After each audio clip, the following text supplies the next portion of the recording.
Hello and welcome to this fortnight's ICA in Conversation. My name is Tim Tyler. I'm the Vice President of the ICA.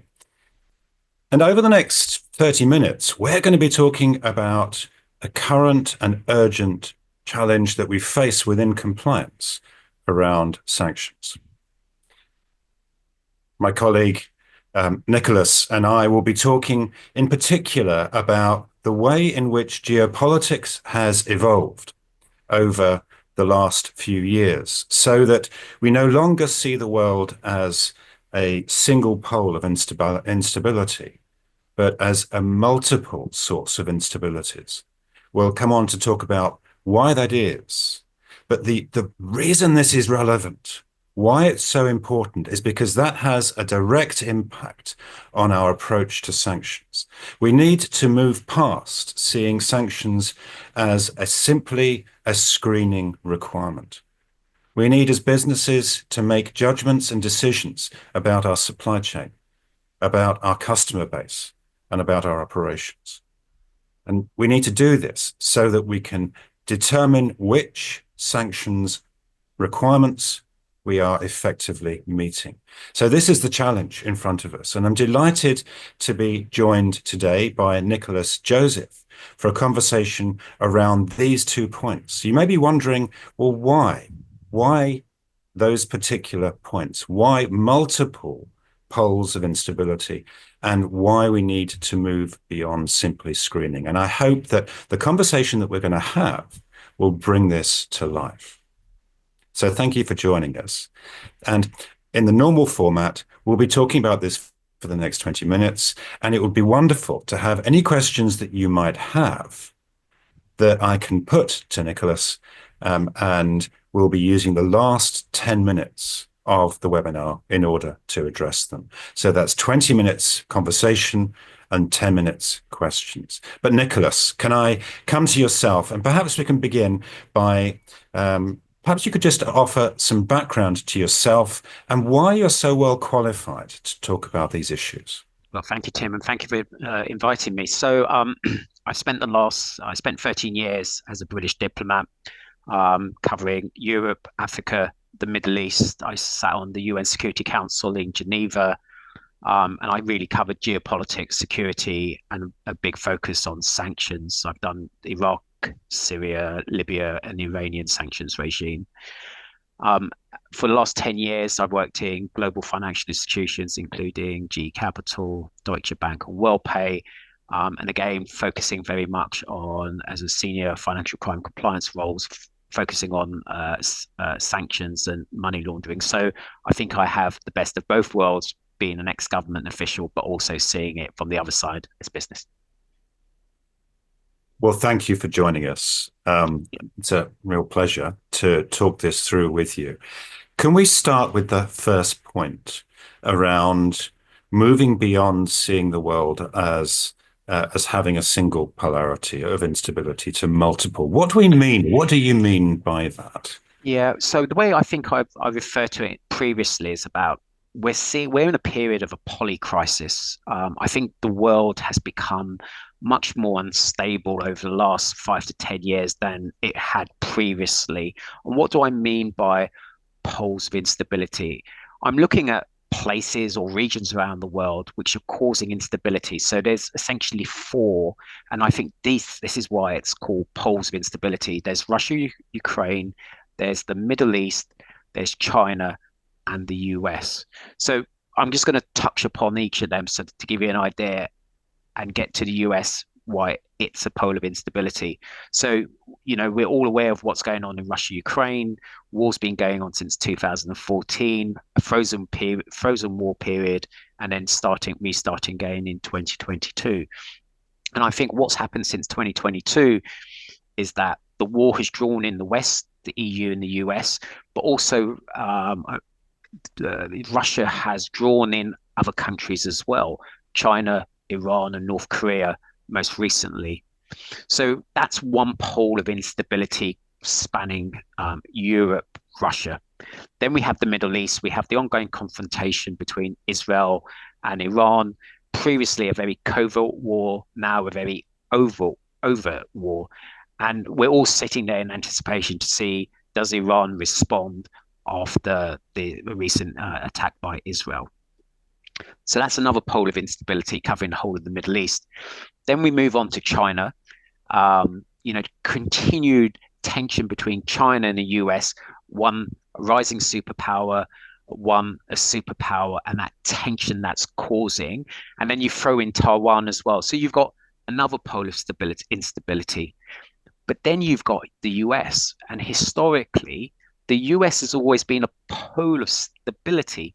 But now you have a potential pole of instability with a potential a Trump presidency coming, and what that means for the rest of the world. So again, looking back at the different poles of instability, Ukraine, Russia, with Trump's on record saying if he becomes president, within the first day, first week, he will end the war in Russia, Ukraine. Will it be a forced peace upon Ukraine? Does that really bring stability to Europe? Most probably not, because if Russia thinks it can annex parts of Ukraine, will it turn its eyes to other parts of Europe? So you might think that will be a stable place, but it might actually cause it to become more unstable going forward. Then you have a look at the Middle East, again, under Trump presidency. Will Trump give the Israelis more of a leeway with Iran in the way it interacts with Iran? Would Iran view a Trump presidency and a more aggressive Israel and say, right, we're going to develop a nuclear weapon? And the repercussions of Iran having a nuclear weapon, will it cause more instability in the regions with other countries there thinking, right, we need to have a nuclear weapon as well? China, we've already heard Trump say previously, what's in it for me? If China invades Taiwan, is the US going to respond and protect Taiwan? If it doesn't, again, that might cause people to think that's another, that the security guarantees which the US originally had over with certain countries, that suddenly disappears. So you're kind of looking at the US being formerly a pole of stability, being a pole of instability. And I suppose the question which comes to mind is the new norm geopolitical instability? Previously, we always worked on the basis geopolitics stable. The question I'm asking you and the people listening in is geopolitical instability the new norm going forward? So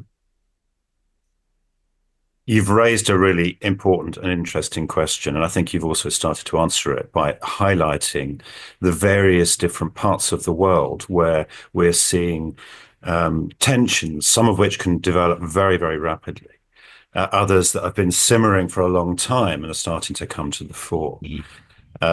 The case for, as you call it, and I think it's a really excellent way of describing it, multiple poles of instability, I think is compelling. But it raises the question, well, why should we be concerned? The everyday individual compliance officer who's joining us today might be thinking, well, that's actually quite interesting, but I'm not sure quite what it has to do with me and my job. Yeah, I suppose what it means for a compliance professional and I think the key one is really about sanctions. If you think about geopolitical instability, most people in financial institutions and banks will view that and the impact of that sanctions. So I think when you're looking at around sanctions, which are a tool used by various countries to change behaviors, that's what sanctions are driven by, geopolitics. And therefore, what we're seeing at this moment is an increase in the sanctions risk. So we go back and we have a look at sanctions. Sanctions 2022 on Russia was a real game changer. And why do I call it a game changer? It's the first time a G20 country, which has been integrated into Western economies, was sanctioned so comprehensively. Now, if you look historically at sanctions during the Cold War, it's very difficult for the UN to impose sanctions on countries. They were usually bilateral sanctions. But following the end of the Cold War in the 1990s, um, we went through a period where sanctions were usually UN-driven, unilateral sanctions on places like Iran, Iraq, North Korea, and other places. And I think what's happened in 2022 is we've seen sanctions no longer this kind of consensual, unilateral, UN led. It's kind of bilateral, or somebody referred to recently as blocklateral. And what do I mean? It's the EU, it's the Western nations imposing sanctions on Russia. And I think it's really interesting because the sanctions regime on Russia is viewed by some people as Western sanctions. They're no longer UN sanctions. So if you're sitting in the West, you look at these sanctions, you think Western sanctions. But if you're sitting in China, you're looking at them thinking they're US sanctions, they're EU sanctions. So I think what you're seeing is the whole kind of remit and credibility around sanctions is kind of being pulled apart by what we're seeing in Russia. So I think some of the trends we're also seeing in sanctions, they're just quicker, they're wider ranging, so energy and banks, and they're much more extensive. So I think the EU are now up to around 13 rounds of sanctions. I think since the invasion in 2022, I think Australia, Canada, and the Western nations, there's been about 16,000 sanctions on Russian uh, entities, companies. This is a big number. Historically, sanctions have been kind of very it's either been very focused or comprehensive, but comprehensive on a kind of a global south, an emerging market. So I think that's what's really driving compliance people who may be listening in to start thinking, how do we manage this sanctions risk going forward? And I think previously it was very static, and I think it's much more dynamic. What do I mean? Sanction lists used to be updated on a kind of a monthly basis. Now it's done on a weekly basis. So companies need to just go faster, quicker, and make sure that when a sanctions regime comes out on a Friday, they always seem to come out on a Friday. They've got the weekend to comply, or they have to comply immediately. So it's much more quicker. So therefore, I think what we're trying to, and we had this discussion before, Tim, is about, do we need to look at sanctions in a different way? I think sanctions before was, let's do our name list screening and identify the sanctions party and block them. I think given the direction of sanctions at the moment, we may have to start thinking about it in a very different way, in a much more strategic way than a tactical way we were doing it before. What do I mean? I mean, we need. Can I come on to Sure. that? But before I do, I just want to capture some of the things that you've described and make sure I've understood them correctly. So if we look back, up until fairly recently, we could see sanctions as being fairly universal, may not be quite the right word, but there'd be a multilateral approach to sanctions. So Right. that very often the United Nations was involved. There was a consensus that you described around the need to apply measures against an individual country, and North Korea would be a good example, and of course there are many others. And so the global community would, to a large extent, take a stand and issue sanctions against that country. And it was a multilateral approach. But what you're describing now is that has been fragmented. There's no longer a common approach where we need to understand what the United Nations and maybe to a lesser extent what the US has sanctioned as being the universal set of requirements that we can buy into. Now we actually need to start to differentiate and think about, well, there's US sanctions over here, but we've got EU sanctions. And of course, the JCPOA would be a very good example of where European and US sanctions requirements were in well, contradiction of each other, to some extent, almost cancelling each other out. So we overlay that with Russia, which of course is a sanctioning entity, China, and the power blocks that you've talked about. And it becomes a much more complex environment in which we're having to make decisions. And at its heart, and I think this is the issue, at its heart, we're having to make a decision around which sanctions lists we're going to abide by. That's perhaps an oversimplified way of putting it, but would you characterize it in that way? I think that that is the correct way of doing it. So I think there's two approach, and having discussions with other people who've worked in the sanctions world. There is let's continue doing BAU, business as usual in terms of sanctions, but add on to it. And what do I mean? I mean, do name list screening, but you need instead of do much more deeper dive sanctions reviews. So somebody said we should start building out sanctions teams like we have AML teams. You walk into a bank, they have large numbers of people doing AML investigations. Sanctions tend to be a very much smaller team, much more specialized, much more slower pace. You always know which one's the AML team, which one's the sanctions team, size and pace. But I think what needs to happen now, if you want to do the BAU and continue trying to manage sanctions as we've always have, I think you need to build out bigger teams, have much more experienced people who are really SMEs in sanctions investigations. That's one way of managing the sanctions risk.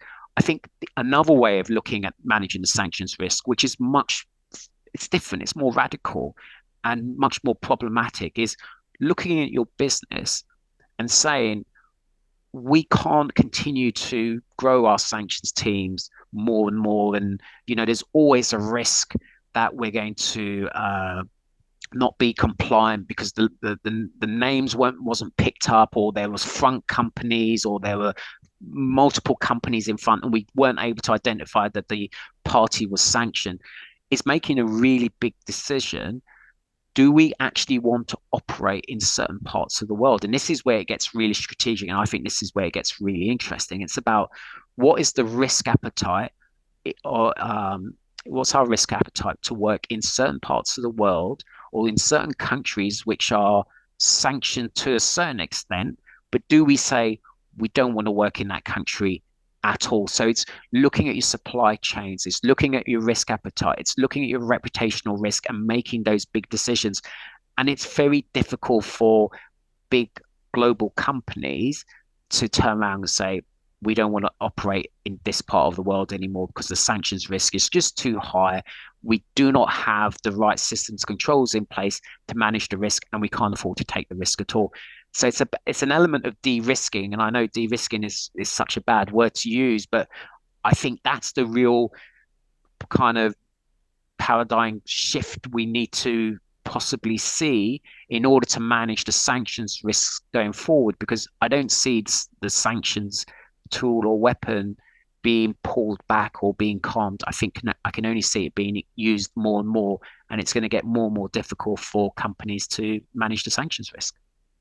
So, in simple terms, these multiple poles of instability give rise to tensions and conflicts. Conflict at policy level, conflict sometimes actually, which is more fundamental, militarily, potentially, when we're seeing this in Russia, Ukraine. These conflicts drive decisions by governments around foreign policy, what's our stance in this area, how do we protect our national interest, and so on. And what we're seeing and why this is relevant is because commerce and business has now entered the battlefield. It's part of that calculus between jurisdictions, between countries and power blocks around how they're going to exert their will, how they're going to influence decision makers in other parts of the world. So we have been Yeah. placed, in one sense, on the front line of these conflicts, not by choice, not because we wanted to be or asked to be, but because that's what our governments essentially are doing. And I'm not saying that's a bad thing. You could argue that if the alternative is military, and maybe this is a better, a softer option, but it nonetheless means that business is to some extent being weaponized. Again, is that a fair characterization? Yeah, I think businesses are caught in the middle, and they just have to try and work out what to do. I know some businesses just put their heads in the sand and think this is just going to go away. And by the time we've taken our heads out of the sand, it's fine. But I just don't see it happening that way. So if I kind of look at this now, I think geopolitical instability with these multiple poles of instability that's not going away anytime soon. So in the short to medium term, in the next 2 to 3 years, I think we're just going to have these poles of instability. It's going to be very interesting to see what happens next week. If Trump wins, what the reaction is going to be. So I would say, looking at this, for me, the new norm is geopolitical instability. We just got Yeah. to live. We've just got to live with that. And I think businesses have to be prepared to deal with it. And dealing with it is not by putting your heads in the sand, but it's really understanding it, preparing for the turbulence, making those big decisions when you have to make those big decisions. I suppose most businesses will try and manage it in one way by doing all their nameless screening, doing their investigations. Something goes wrong, there's an enforcement action, and then they'll say, you know what, we just can't afford to get fined. We're just going to have to pull out of a market. Yeah. And now that's kind of a very radical step, but I can see that happening at some point. So thank you. And now our original thesis starts to make a little bit more sense that we've moved from a single polarity of instability to a multiple one, and that is having a direct impact on our approach to sanctions. Can I just go a little bit further with you, just to Mm, explore, well, what does that mean in practice? So you've talked about growing our sanctions teams, mm. and growing our ability to effectively monitor and make judgments around sanctions requirements. I think another thing that you've touched upon, which I'd like to come back to, is what you might describe as a risk appetite. So this is at board level Mm. decision, or certainly a senior level decision within a company around potential markets, supply chain, and so on, that might take us away from what would normally be very profitable, perhaps, but because of the sanctions risk, it just becomes too difficult. So, is this a board level issue, and should we be considering it at that in that way, or have I missed the point? No, I do think it's a board level. So, if you're exiting a big market, wherever that market is, I think that's a decision for the board. And I think the boards have to make sure they have the right information to make the right decision. Yeah. Because if they should exit from a country, there's so many issues which could go wrong. There's the media to manage. There's the employees in the country. There's employees in their host countries. There's so many different issues, and I kind of think if they do start de-risking, saying this is outside of our risk appetite, it's a board level decision. And for the board to make that decision, they need the right information. They need to understand what their government is thinking. They need to think what the government of the country is thinking and the impact globally. So everything is linked and it's a real strategic decision. So I would advise, I think the right governance structure to make a decision like that is at a board level. So it's interesting, isn't it? And you compared it to AML a little while ago. If we pause for a moment and compare our approach to sanctions to our approach to countering money laundering and terrorist financing, and of course there is overlap Yeah. between them, but in AML, in anti-money laundering, counter-terrorist financing, we ask the board to make a decision around their risk appetite to operate in certain jurisdictions because we know that that represents a higher level of risk. Um, because of the inherent characteristics of that jurisdiction, or because of certain activity, or because we know that organized crime is operating there. Um, so we don't say to the board, and we're not asking the board to make a judgment, no, we don't go there. What we're saying is, if we go there, we're going to have to invest more to manage the risk. So that's our approach around money laundering. But when we come to sanctions, it's similar but different, isn't it? Because we're saying, if we operate in this jurisdiction, then it's likely that we will trip a number of sanctions issues.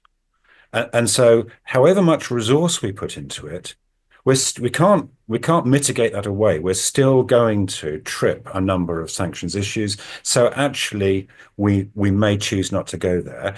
And there's a second part to it, which is, and if we do go there, perhaps we can, but we will have to dance very carefully around a minefield of potential sanctions exposure because we're operating in that environment. Is that a fair characterization? I think that is a fair characteristic. I think sanctions will go down the path of AML. I think the dance, as you described it, with sanctions, there's so many hidden minefields out there that at some point you just got to make a decision. We can't manage this risk anymore. We just have to draw a line underneath it. And what I would say about sanctions is, look, sanctions risk is not going away anytime soon. It's only going to increase. And the thing I would ask compliance professionals to be thinking about at this moment in time around sanctions is being proactive rather than reactive. What do I mean? Nameless screening is not going to cut it anymore. You need to really beef up your sanctions teams. You need to be more strategic rather than tactical. Tactical is nameless screening. Strategic is thinking about, do I really want to operate in that country going forward, given the sanctions risk? So that's my kind of key takeaway for you on sanctions. Nicholas, thank you. I feel we could talk about this for hours. It is fascinating. I think actually quite alarming at the same time. But for the moment, we haven't had any questions coming in, so there's none to respond to at the moment, which makes our life a little bit easier. But Nicholas, if there's nothing else that you'd like to add, then can I thank you again for joining us? Yeah. Thank you, wherever you're joining us from around the world. And we'll bring this to a close. And I look forward to our next In Conversation, which takes place in 2 weeks' time. Thank you, Once Tim. again, Nicholas, thank you. Thank you.